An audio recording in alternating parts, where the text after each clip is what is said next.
Halo teman-teman, kembali lagi di channel kami ya teman-teman ya. Dan pada kesempatan kali ini gue akan kembali membahas yaitu cara download dan install aplikasi PUBG Mobile Lite.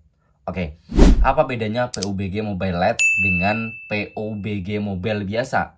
Bedanya PUBG Mobile Lite itu adalah versi ringan dari PUBG Mobile itu sendiri.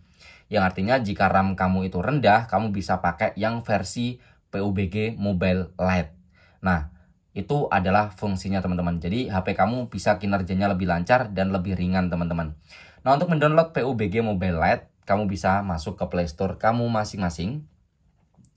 Kemudian klik menu telusuri dan klik di menu telusuri yang atas.